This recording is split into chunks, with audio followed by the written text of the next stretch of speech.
Go live. And we are live. Let me just double check. Hello, everyone. Of course, I have 400 screens open. Yes, we are live. All right, awesome. Welcome to Contextualize This. I am your host, Viviana Vigil, and today's headlines are so divisive, but by looking through a historical lens, we can maybe better understand, clearly define, and then hopefully maybe solve some of the biggest issues that plague us today. Today's topic is the school to prison pipeline and the prison industrial complex. No big deal, basic things, right? Really huge concepts we're gonna try to tackle. I'm joined by my guest host, co-host today, comedian Zahra Ali, and our expert, Dr. Victor Rios, Professor of Sociology at University of California, Santa Barbara, and an expert on the school to prison pipeline. Thank you both for being here. So excited to have you. Thank you. Thanks. I'm so excited to be here and discuss this very lighthearted topic. Just an easy thing for a Monday morning. Exactly. Zahra, I want to jump in with you really quickly before we get into the heavy stuff. That was the weirdest quotes I did. It was like, anyway. You are the producer of facial recognition comedy show. I think it's a great concept. Tell us what sparked or prompted you to start this and why. Sure. Yeah. So the facial recognition comedy show is a live stand-up show, which obviously we're doing on Zoom once a month now, but it's a stand-up comedy show featuring a lineup of all South Asian, Arab, Middle Eastern comedians who identify as women. And really, we came together and formed this group to really fight the Hollywood stereotype that there can only be one top token brown person on a project, and really to showcase all of our talent and prove to everyone that we are not the same person. Because oftentimes even our own peers forget who they're talking to, and so sometimes they put us all under the same mold.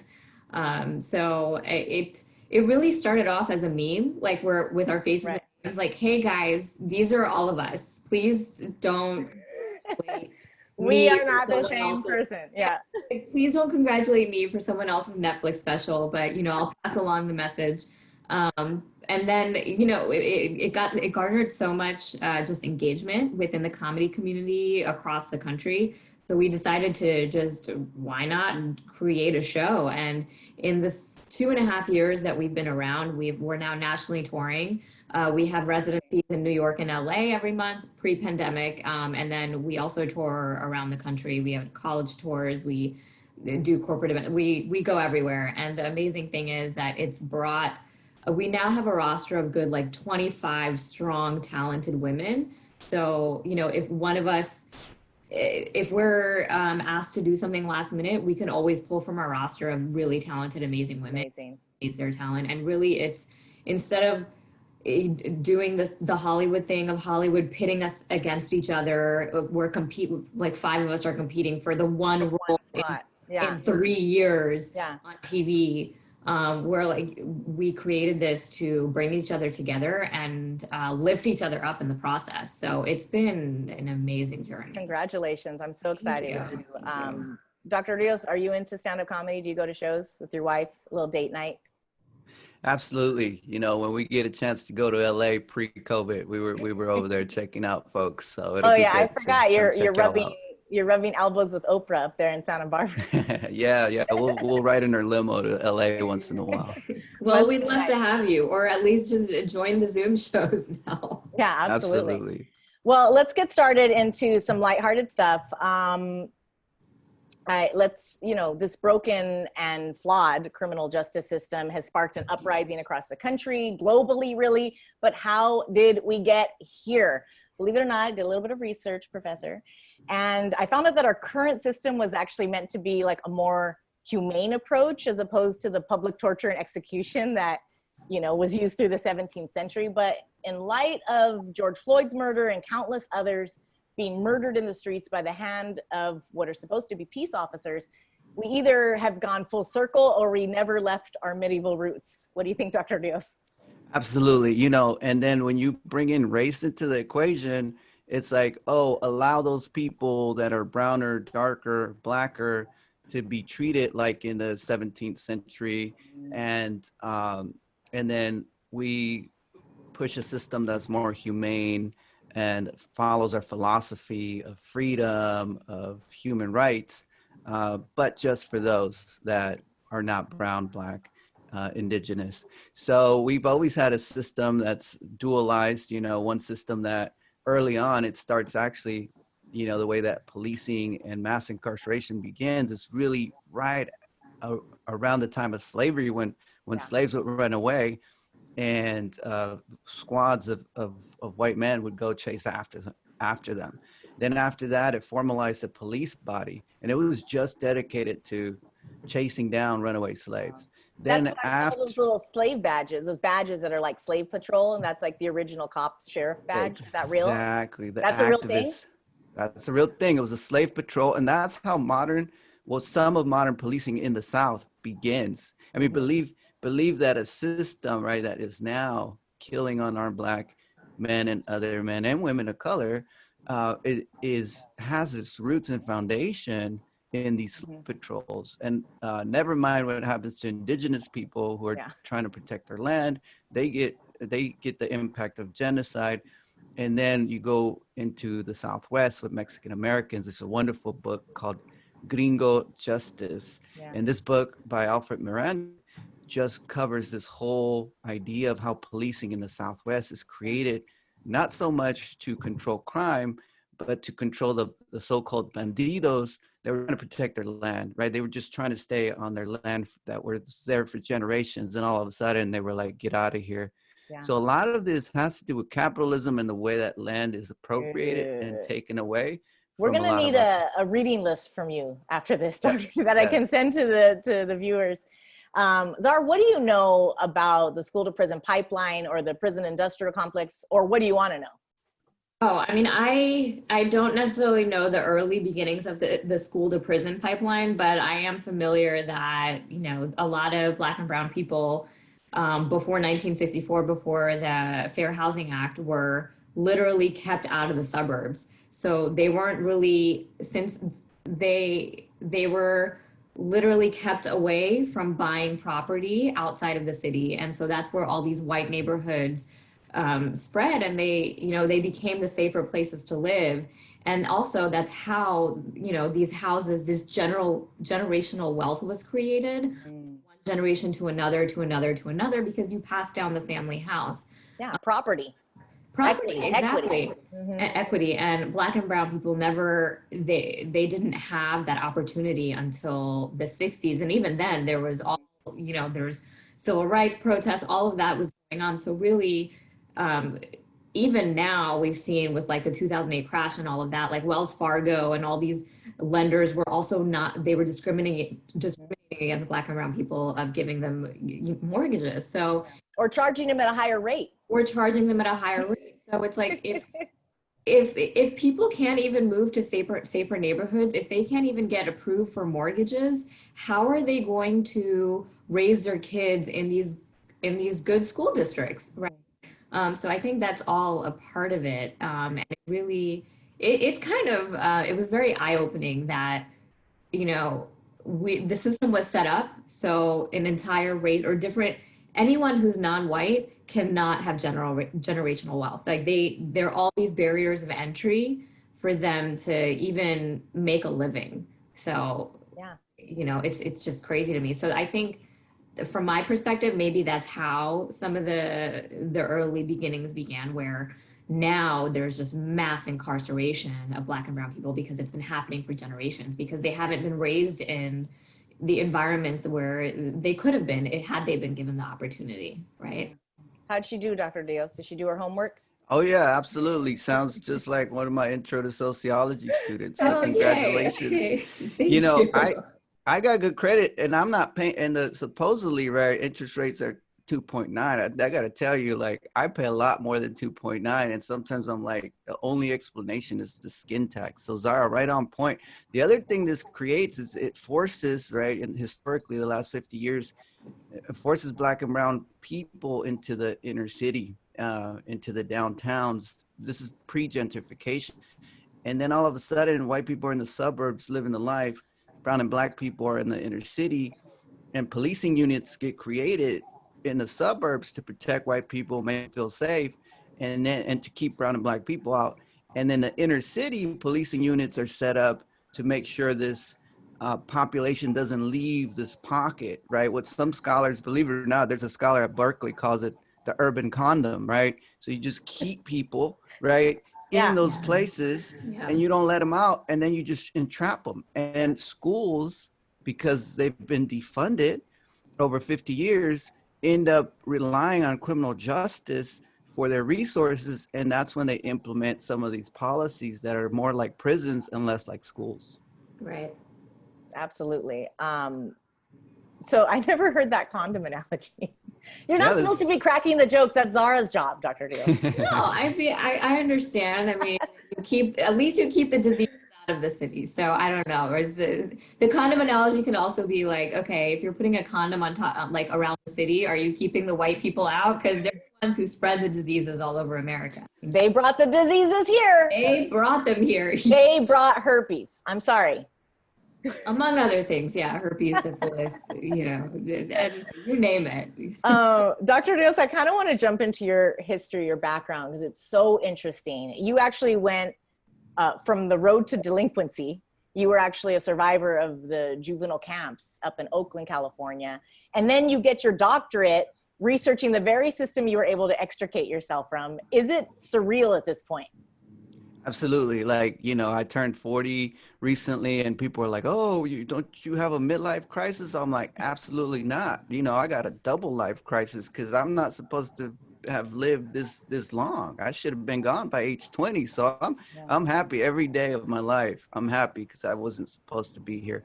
And it all begins just being homeless as a child, crossing the border with my mom, begging for money on the streets of Tijuana so we could survive, to getting to Oakland and trying to make ends meet. And I couldn't. So I started just stealing cars as a teenager, and I ended up in juvie, and they're trying to teach me a lesson. So they put me with older boys, and the older boys are supposed to beat me up in the little cells.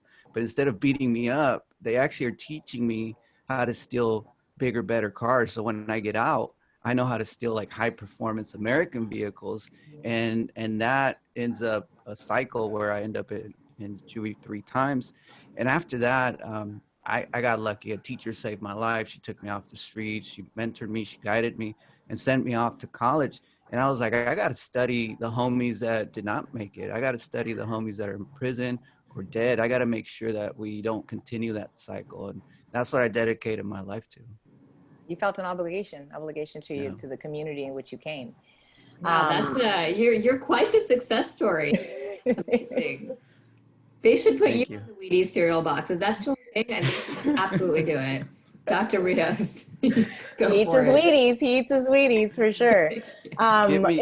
Give me that sponsorship. I'll cut you 50%. Hey, that's pretty good. I'm not good at math, but I'll take that percentage. In your book, Punished, I was able to get an audio copy from the Los Angeles Public Library. Thank you.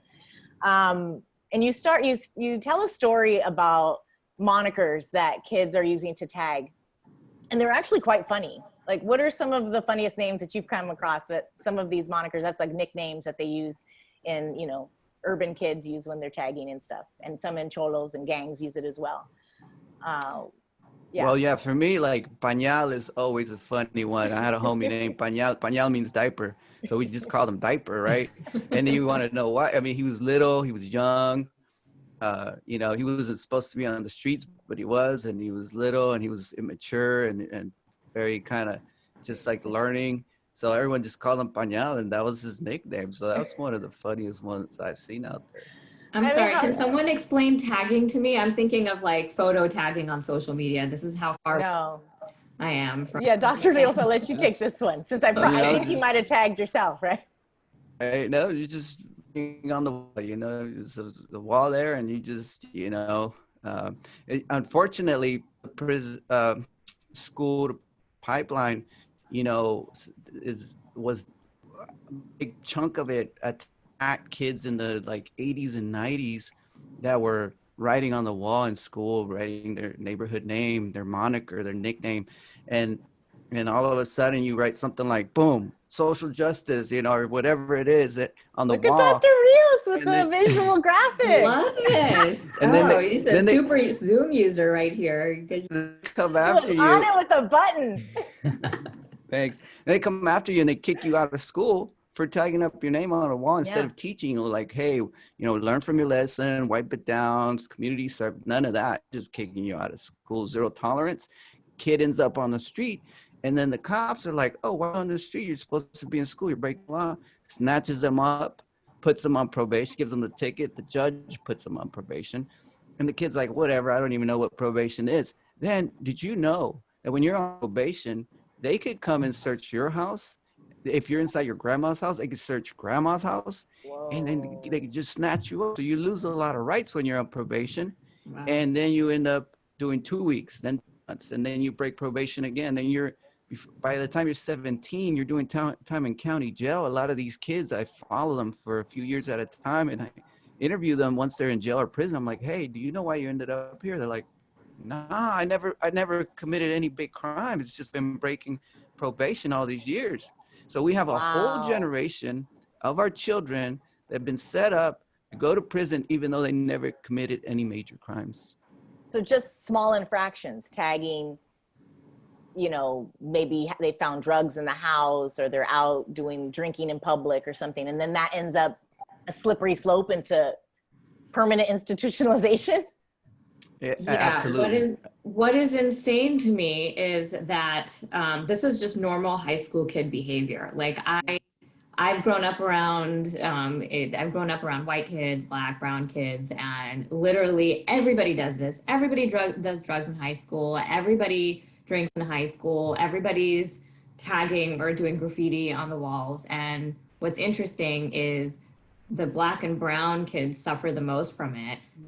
Who get caught because people are policing them, and the white kids or the model minority kids often just, you know, no one cares. As long as their parents like come into the picture early, nobody cares, which I find very frustrating. Absolutely. I'll give you another quick example. My college students, freshmen in college, one of them got caught getting high in the dorms, right? He's 18.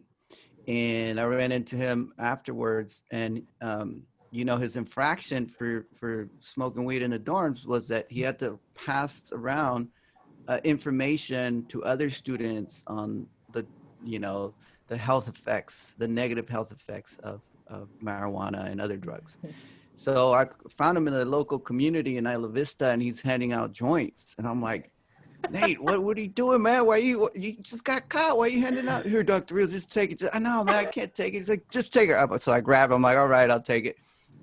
I opened it up, and it was not a joint. It was actually information rolled up like a joint, right? Teaching you why marijuana and other drugs is not good for you while you're trying to, you know, finish your academics. Wow. And so that was his punishment. But then the 18-year-olds I was following on the streets of Oakland and LA at the time, when they were getting high on the street corner in front of the liquor store, what happens to them is that they end up having not just a probation citation, but also a monetary infraction, having to pay the system. Now think about it, you're broke and now you owe the system $500. Now you're in debt for the rest of your life because you can't pay that. The system is going to lock you up for not paying it. And that becomes part of that prison industrial complex, is using some black and brown bodies as little money-making machines. Well, wait, we lost your audio, Dr. Rios. I was just saying, using black and brown bodies as money-making machines. Yeah, that's what we're seeing as we led into the privatization of prisons. But I want to back up a little bit before we move too far ahead. And we touched on it a little bit, but post-slavery, you know, the prisons were work camps, and it seems like that's how they were making money. And then when there was reform saying you couldn't work these prisoners to death, then is that when the privatization took place? Do they need to figure out another way to make money off of these inmates? Well, it's it's a little, you know, complex. So this prison industrial complex, because on the one hand, still the majority of prisons are publicly ran institutions. The government still runs most prisons, but so the government isn't necessarily making money off of prisoners. It's the corporations that come in and service these prisons that make money, whether they're delivering furniture or have contracts to, you know, send certain security guards, and they have contracts to design architects to design the prisons. These are the people making money. The government and taxpayers are losing money off of prisons because it costs us on average $70,000 to house one prison inmate per year. So it's an industrial complex in that it's helping corporations, but the public still pretty much owns these prisons. And the design of this begins early on, when in struggling communities, there was very little economic benefit or work opportunities. So governments and governors and politicians that were trying to make a career off of tough on crime. You see Trump right now, he's all about law and order. He thinks he's going to win this re-election off of law and order. We have a history of that, 50 years of politicians making careers off of law and order. So he's late in the game, but all to say that the people, right, that this law and order system was built on their backs, literally, was our poor Black and brown communities. If you look at where prisons are located in California, you know, in the Fresno area, Central Valley, you know, in the exurbs, you know, it's where poor people live, and it's supposed to give them jobs, but it really, that's a whole nother conversation, because the people it's giving jobs to is people coming all the way from the outside that live in affluent areas. And by the way, your average prison guard makes $60,000 to $70,000 a year. Your average teacher makes about $47,000 a year. Yeah. And that's our tax dollars going to work, you know. And it would be something if they were actually reforming people and giving them the services they needed to get out of there and have a fresh start, but they're not. They're not. When we've talked about this a little bit before, because originally juvenile refuges, they were for like runaway kids, and the juvenile facilities, they were homes for these kids, and they would do farm work and stuff, chores, and they worked them as well. But there was a period, and I don't know if it was the 90s war on crime or what that whole thing, but all of a sudden these kids were criminals. All of a sudden the guards were not wearing plain clothes. They were in prison guards. They were, I mean, when you talked about a history of, you know, tough on crime, we obviously had Clinton, who was big on that too. Is that when they started really criminalizing youth? Well, it's the war on drugs, right? So the war on drugs has been happening since the 70s, right? And the minute that they made, you know, even smoking a little bit of marijuana a criminal offense, and if you're gonna, you know, if you're really trying to fill up these prisons and you're big on the war on drugs, you're gonna go outside of the high schools and just find all the kids who are smoking weed, right? Like that's an easy way to get people, you know, to get the numbers up for this war on drugs. Right. And unfortunately, a lot of these people who went in as kids into the system for smoking marijuana or having a small amount of marijuana, some of them are still in prison today because of other infractions and things like that happened to them while in prison. So yeah, really, and now marijuana is becoming legal. You know, so marijuana was bad in the 80s and 90s, but now all these people who are, you know, on Percocet, Oxycontin, that, and like all of Oklahoma and other areas of like, you know, where white people live, like, oh no, they have a drug abuse problem. Yeah. That's a health issue that needs to be solved. So I don't know, Dr. Rios, how do you feel about this whole war on drugs? Absolutely. I mean, the war on drugs was really a way to control racialized populations. There's a concept in my field or some ideas where one of the scholars, he says, look, what happened is that back in the 1960s, Black and brown people, you know, they rose up. They were just like now leading a revolution, right? Again, same stuff against, you know, housing discrimination, police abuse, you know, that kind of stuff. They were leading a revolution and people got worried, right? And politicians started down.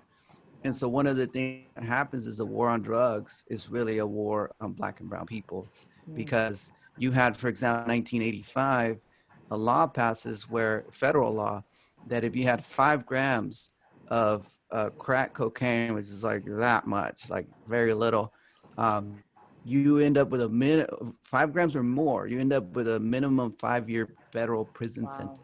I'm But it sorry, was I live five. in Hollywood and I hang out with entertainers. Can I just tell you, 5 grams of cocaine is what I see backstage in the green room. Okay, like, this is not. It's Exactly. Studio 54. Mhm. Where all the stars were, guaranteed there was like Yeah. 30,000 grams of cocaine in there, right? But Yeah. Eh, five Yeah. grams Yeah. of So cocaine is a fi- crime.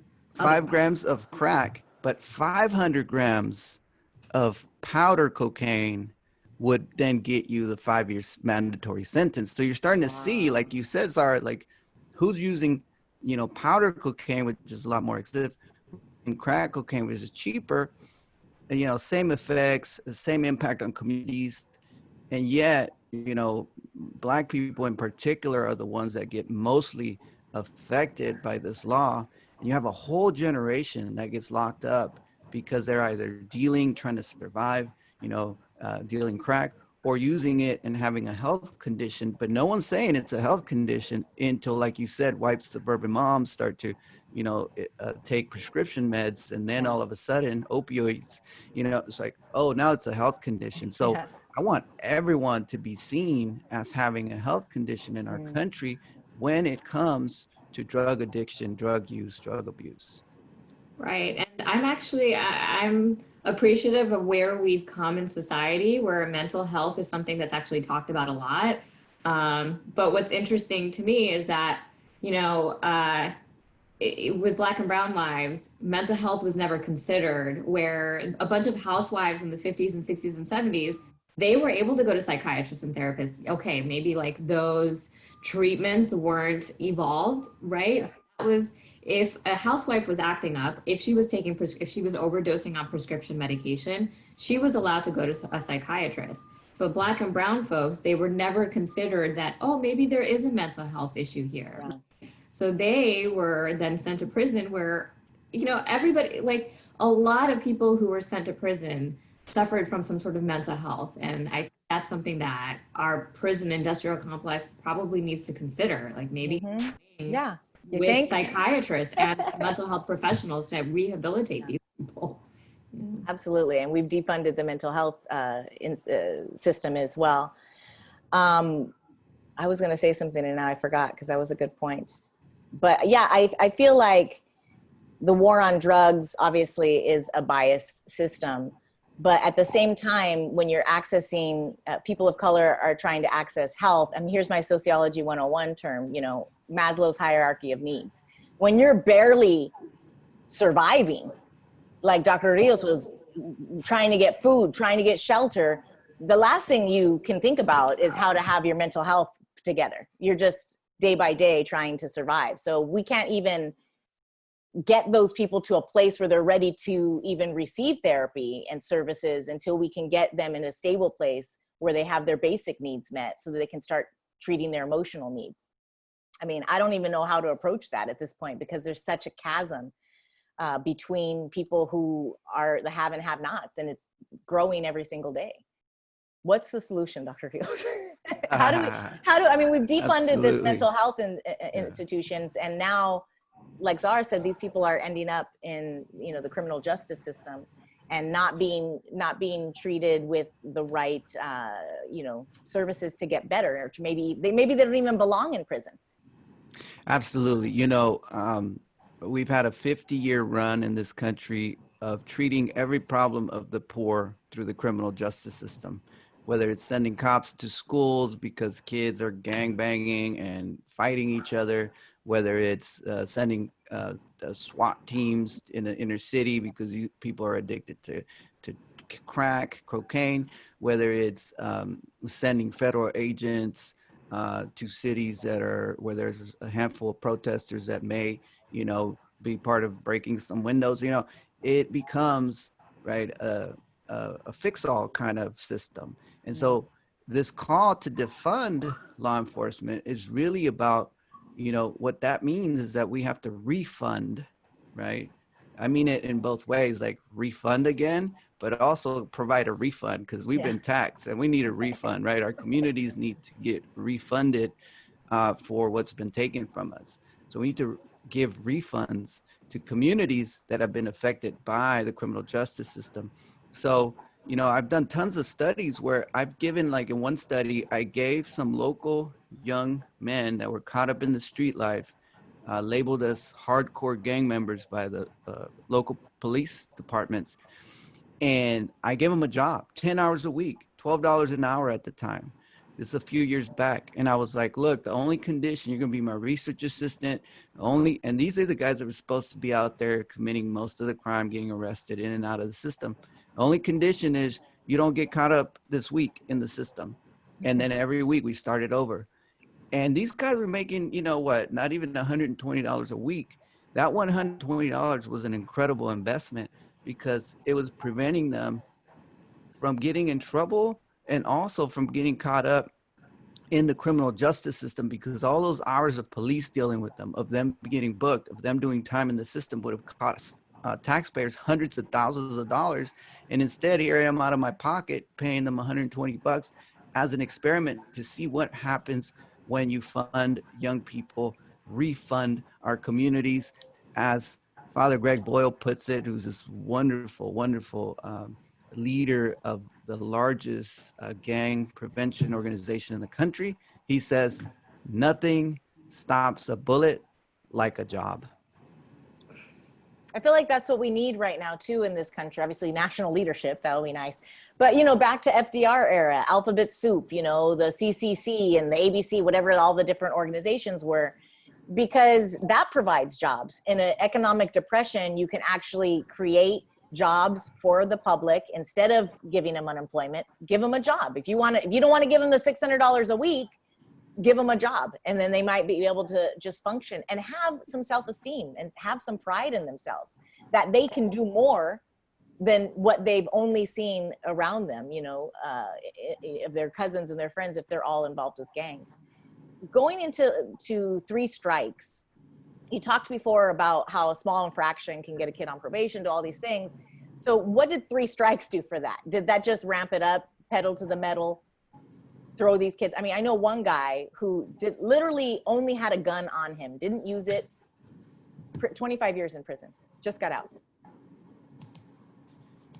Absolutely. Absolutely. I mean, listen, there's a whole generation that got lost, right? They're just getting out now. They were the group, the cohort that was on the streets at the same time I was on the streets, right? And this is 25 years ago. And guess what? That same group, they're my age, they're just getting out. And I've been interacting with some of them, seeing them kind of try to get back to school and get jobs. And a lot of them, right, they could have been professors, they could have been lawyers, they could have been engineers, they could have been doctors, but instead, right, they were caught up in the system 25 years for simple things. Like you said, one of them had a gun. I know of cases where the guy was sitting in the back seat and the guys pulled out a gun. They didn't shoot or kill or hurt anyone, and all 3 people in the vehicle got 25 years. So that really messed up this generation. And now the next thing we need to start to worry about is reentry. How do we provide services for these individuals coming out who have been entrapped in the hydra of mass incarceration? I mean, is it even realistic to think that might even happen? Services at this juncture in our country with our lack of leadership, is it even realistic to assume that we are going to be able to offer any intervention, offer any sort of, rehabilitation services, placement services? I mean, how far away are we from these kind of solutions? I think it's going to have to be, I don't trust our government to do it. But I think it's going to have to be all these .orgs, these individual private charities, these non-for-profits that really care about this cause, that are going to be leading, that are probably going to be leading the way for all this rehabilitation. Because trying to fix the whole, I mean, that's more of a two-pronged approach that the government needs to deal with. One is that they need to own up to, hey, we made this mistake, which we know it depends on the administration, they might not do. So by owning that mistake, one, they have to actually reform the police, which is a huge debate right now. And we know there's just riots and it's a huge protest movement right now. But then also have government agencies and funding for the actual people who are coming out of the prison system. Yeah. So yeah. It's like, where do you want to spend this $1 trillion, right? Like, because I don't think they're going to do it, and they're not going to tackle both problems at one time. No. It's not in this administration, not in any administration where we're constantly going to have, one side fighting the other side, and then they're not going to meet across the aisle. So I'm a big proponent in private companies, private charities come forward and start helping our people, because I think that's the fastest way to do it in this environment. I don't know. What do you think, Dr. Rios?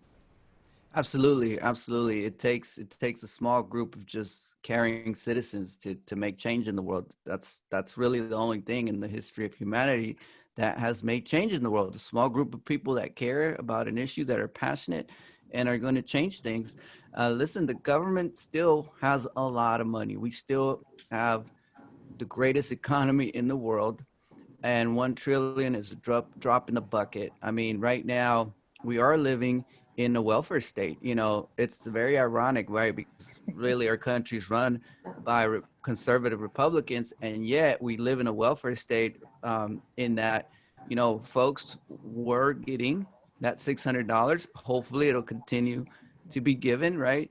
Or at least something a week. And then benefits for corporations, right? It's like corporations get the most welfare. We get a little $600.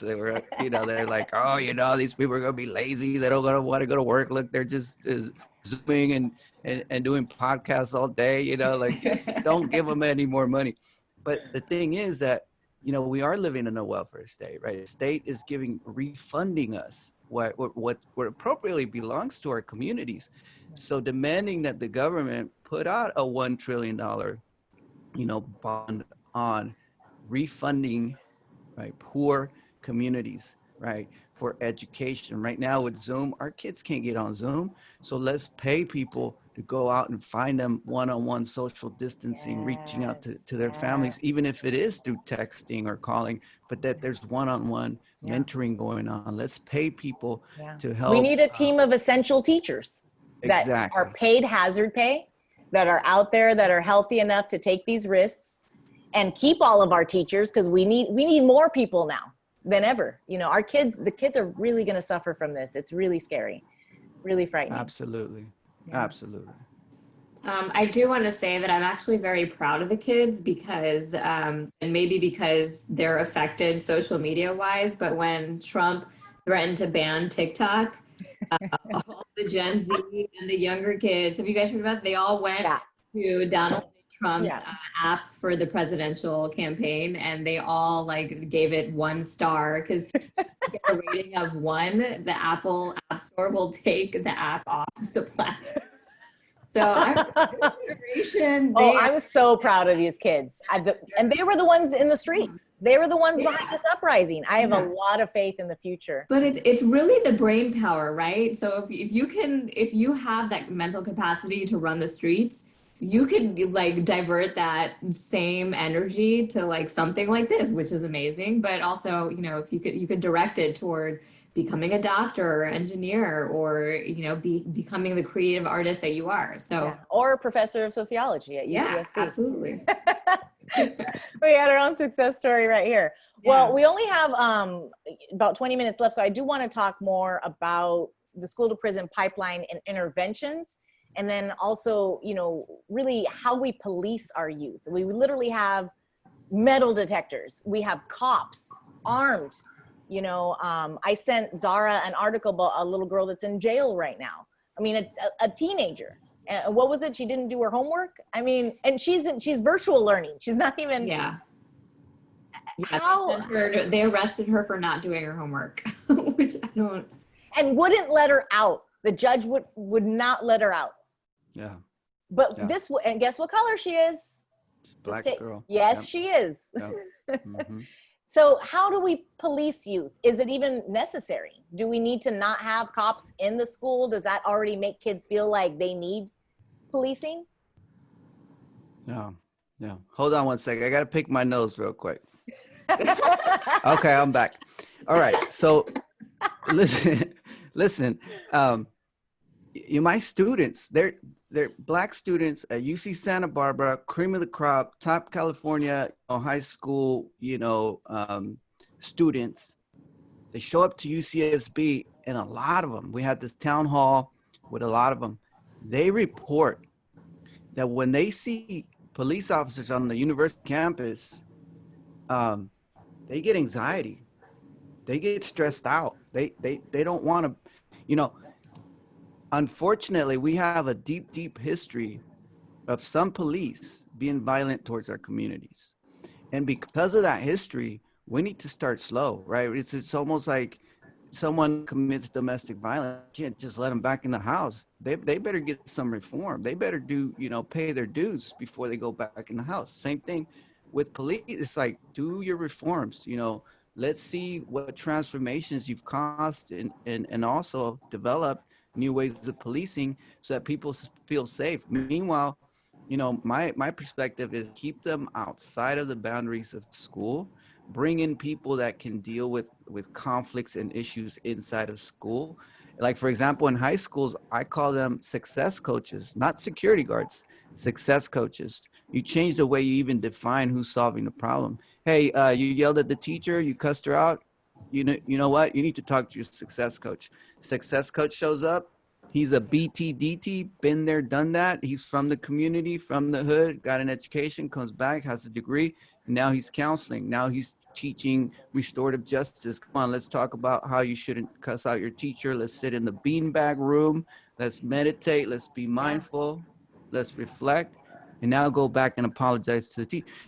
And that way cops aren't snatching kids up from the classroom for yelling at their teacher. Now cops are on the outside trying to figure out how to community problem solve as they should be. How did cops end up in the schools anyway? Oh, goodness. I mean, it starts in the 1970s where... Yeah, that was a solution to everything back then, right? War on drugs, war on crime, law and order. So yeah, if there's guns in school, put the metal detectors in the school. If the gang members are getting jumped at 12, 13. But the metal detectors are not in every school. They're just for the urban poor. And we know that the schools that there are guns and they are shooting up are not the same schools with the metal detectors. Oh yeah, those are just the kids who have mental health problems. Yeah, those are the mental health kids. Yeah, in the 1970s, it was 30% of high schools in America had a cop inside the school. Today, over 70% of high schools in America have cops in schools. And, I've been to schools where the cops, everyone loves them. And then I've been to schools where the cops are just like, whoa, this is a big issue. So there's a mixed kind of outcome of having cops in schools, but definitely the perspective is that, you keep the officers outside because then you're able to invest in social workers, therapists, and mentors and success coaches that come in and support the students inside the school. That's part of defunding and refunding the police, putting that money back where it needs to go. But you had an officer, I mean, there obviously are good cops. You had an officer that intervened with you when you were a juvenile. How do we get more officers like that? How do we get those good officers that are really wanting to make a positive change in the community? Yeah, you pretty much, it's all about your incentive system. Like, what officer are you going to raise to? You're going to promote to sergeant and captain. Is it going to be the officer that's, cracking skulls out in the community? Or is it going to be the officer that everyone says, that's a cool officer because he cut me a break. That's the cool officer because he knows my mom and he comes and problem solve. That's the cool officer that I would have done, a couple years in jail for some dumb drug violation, but he let me slide. And he said, all I want is in the next 2 weeks for you to enroll in some drug rehab program, and I'm gonna let you slide. Those are the officers that need to get promoted. He saw the humanity in you. Yeah. Everybody's muted. I guess that means I'll continue. I got the lawn, the blower blowing outside. That's all right. You know what? Zoom does a really great job of silencing that outside noise. Thanks, Zoom. I want to touch back on what Zahra was saying about nonprofits. Of course, we have Kim Kardashian out there trying to help with the prisons as well. I don't want to rely on the benevolence of the rich, or even, because what happens when they don't want to be generous anymore? We need established systems in place that we can rely on, that we can build a foundation for, and we can build equity for these communities. Has there ever been an administration that has really ever invested in our youth and in decriminalizing our youth? Or is that just something we've never seen in the history of our government? Our black and brown youth, I'll say that. Not at the not at the federal level. Absolutely not. There's been presidents that have invested in, saving the poor, helping the poor. It's very kind of almost, patronizing. Yeah. Like FDR, the New Deal. We need a new deal for the urban poor. Yeah. But listen, I pay almost 40% in taxes every year. And why shouldn't corporations and rich people pay 40%? You just start there, right? Just tax them fairly. That's it. Yeah. That's all we're asking for. Tax them like you tax poor people. Poor people pay on average, right, 30% plus, right? And the argument is, no, they don't. There's a 12% for poor people. Yeah, but everything they have to pay for, services, goods, is much more expensive in the places they live than the affluent people that could get stuff cheaper. And they're not building equity. More, exactly. They're paying rent, and they're not building that equity. Yeah, and like Dr. Rios is saying, sorry, I had you guys on mute because I actually do have the gardener outside. Blower and everybody's gardeners here today. That's okay. So it's always 10 a.m. on a Monday. The $600 a week is gone, so we got to let them work. Yeah, absolutely. But the cost of living in these cities is astronomical, right? And since they were not allowed in the suburbs, they're spending a lot of money in just living their lives. Yes, a lot of them live in subsidized housing and all of that, but just to get normal food, healthy food, the healthier food options are more expensive at the grocery store than it is just buying off the dollar menu at McDonald's, right? So it just creates this never-ending problem of, okay, well, their long-term health is going to be affected because the cheap food is all they could afford. Yeah. Food deserts are real. Right. Their parents often, or they don't have access to health insurance where they can see a therapist, or they can see a doctor, or they can see a dentist. So there's all these other health issues as well. And I think it's just such compounded problems, right? So it's what do we solve first? Where does it start? Yes, we should absolutely start at the school, but maybe we should also start with employment of parents. And there's just so many things that you could blame this problem on. Yeah. But it's like a Venn diagram of everything. Yeah, my favorite phrase is synergistic variables. Because you can't really figure out how, once they all combine, it's always a different outcome, and it ain't ever good.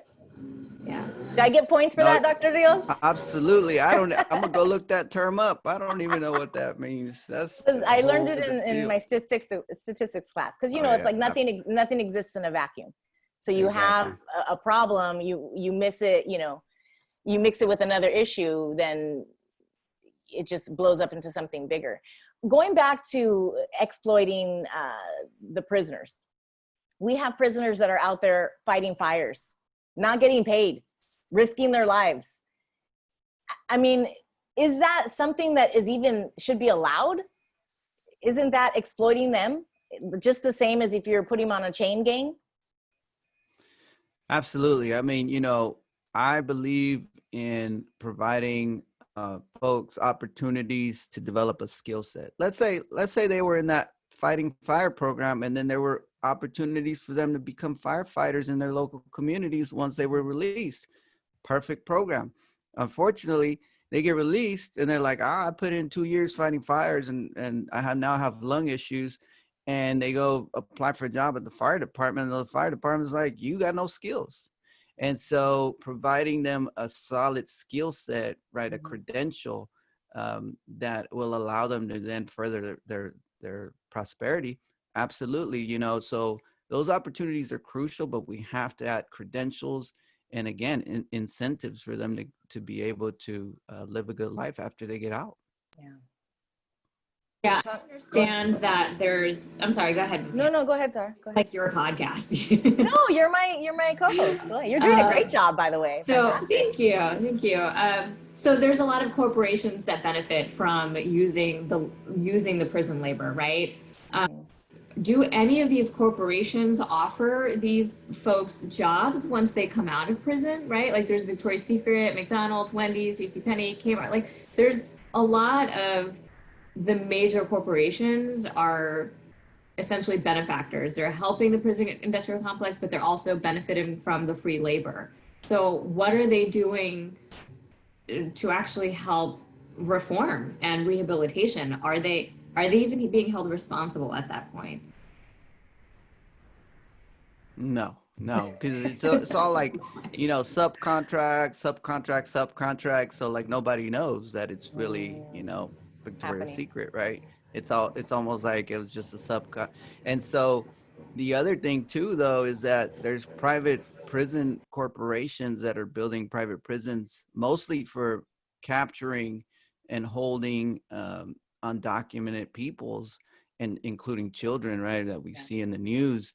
These private prison companies make a killing off of migrant peoples and don't ever contribute anything back to these communities, you know. And the other piece of it is that once these guys come out from serving time in prison, there's now private prisons that are going into a reentry curriculum servicing, where instead of say a teacher, a social worker, a therapist working on, hey, this is how you reintegrate into society, it's the private prison corporations now selling the curriculum of how to teach prisoners to get back into society for millions and millions of dollars. Wow. And again, I mean, you know, if you're benefiting from people being incarcerated, how can you also be promoting a program to keep people out? It doesn't make sense. Doesn't make sense. That's the Geo Group. And then the other private company is Core Civic, making lots and lots of money off of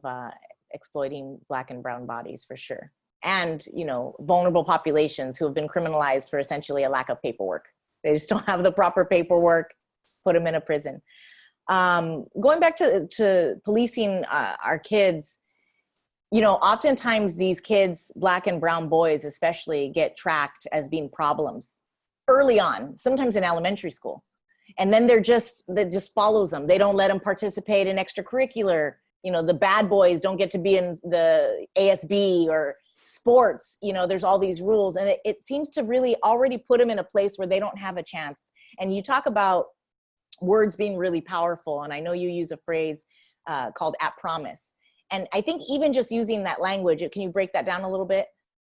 Yeah, so I've done a lot of research on labels and how they affect young people. And so when you talk to a young person that's disaffected, disconnected, feeling isolated, they always say, you know, man, these people are stressing me out. You know, these people, you know, they've criminalized me. These people don't treat me right, right? You look into it and you follow them throughout their day on the street, at school, at home even, and you realize that, yes, you know, teachers are calling them troublemakers and at risk. Police are calling them thugs and criminals. And at home, unfortunately, some parents are pretty much agreeing with the system because the system's so powerful, it's kind of brainwashed some of our people. And so I've ran into like dads that'll be like, that guy's not my son, he's a criminal, I don't want to talk to him anymore. And so I call this a youth control complex, right? It like controls our young people in a way that makes them detach. So what we need instead is a youth support complex. And this youth support complex labels young people differently. They get in trouble. They're like, look, we're going to hold you accountable, but you have promise. You have potential. You're not at risk. You're at promise.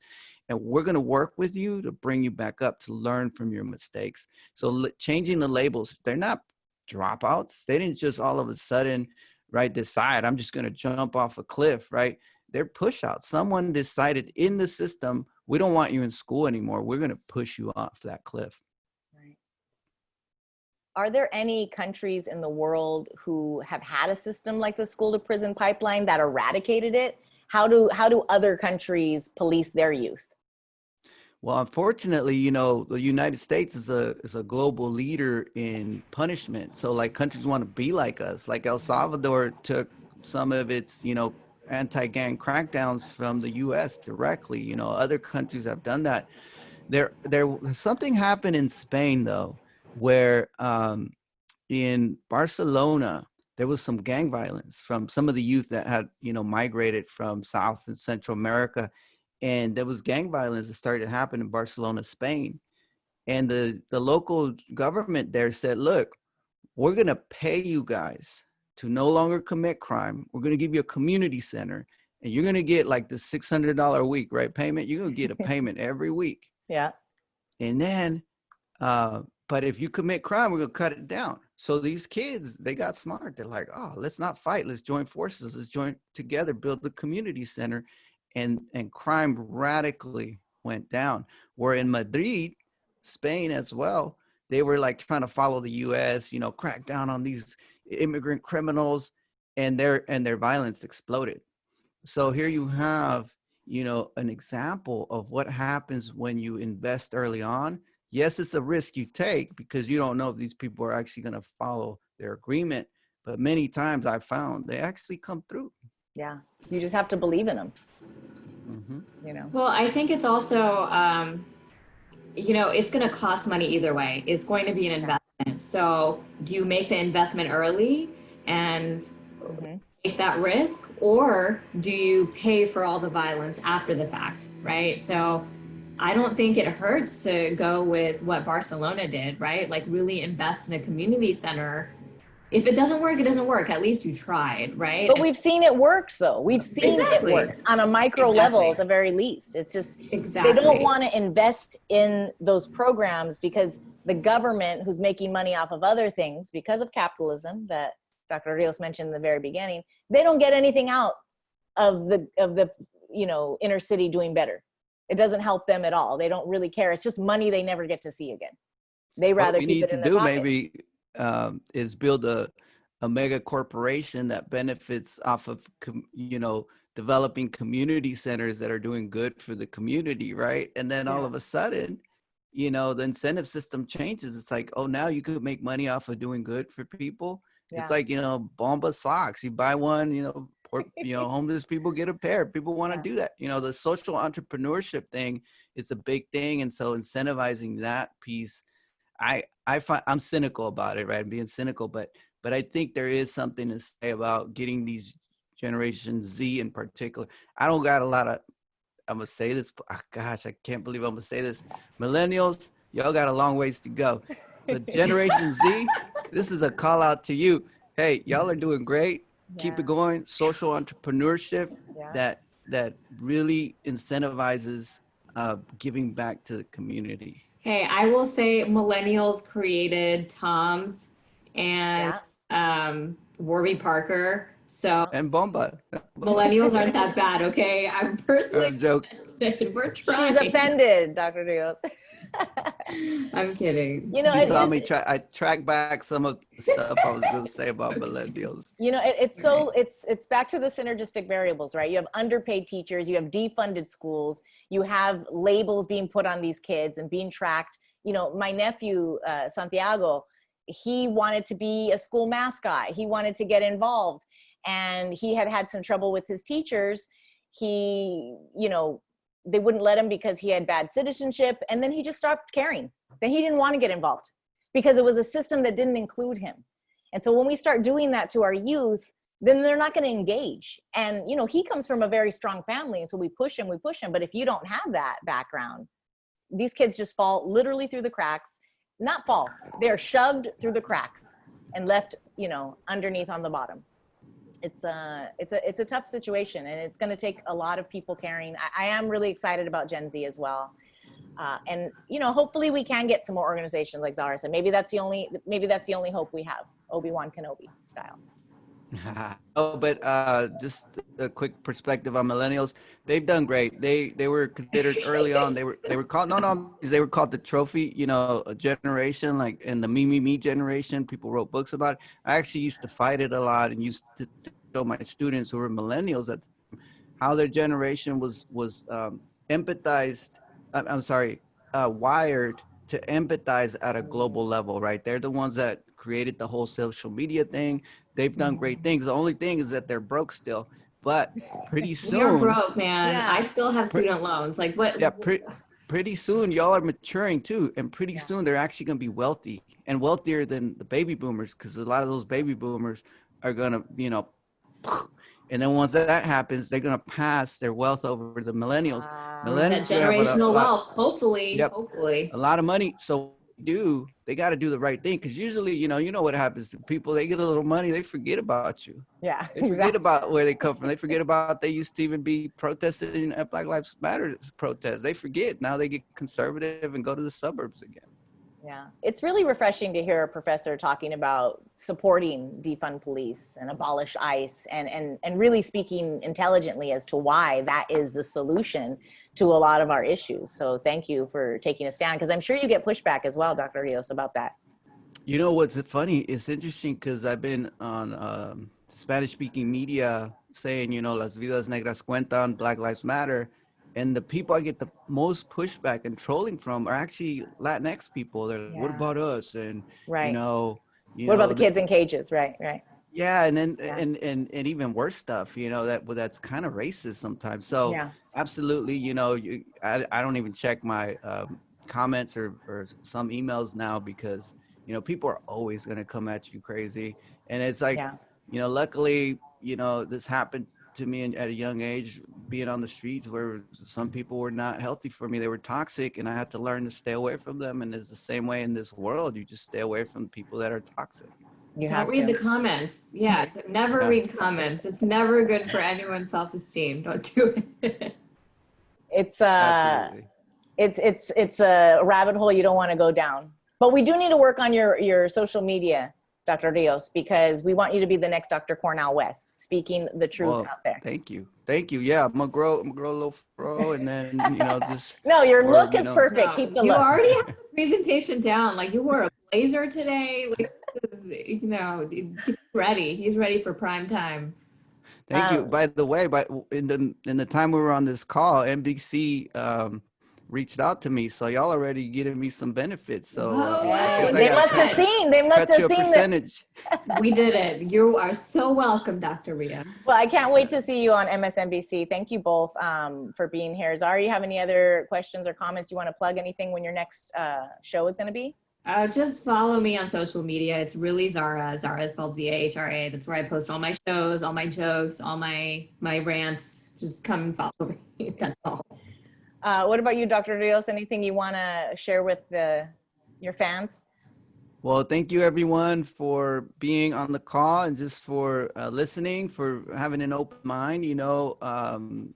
Minds are like parachutes. They only work when they're open. So open your minds, keep them open. Thank you so much. You can find me most social media. I'm at Dr. Victor Rios.